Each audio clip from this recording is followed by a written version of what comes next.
Kan me even herinneren toen wat ik in januari dien had. Dat weet ik net meer.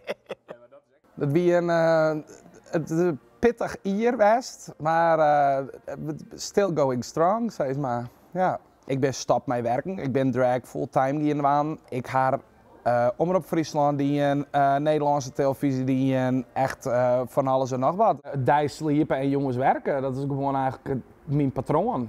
Ja. Dus het is ook een beetje een omgekeerde wereld, zeg maar.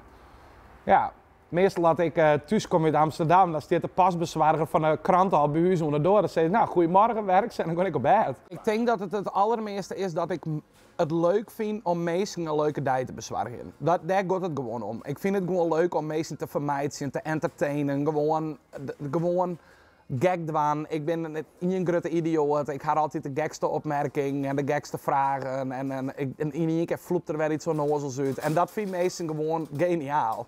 Nou ben ik hier klaar. Ik ga me nog wat tussen die Art Chris BM nep ding.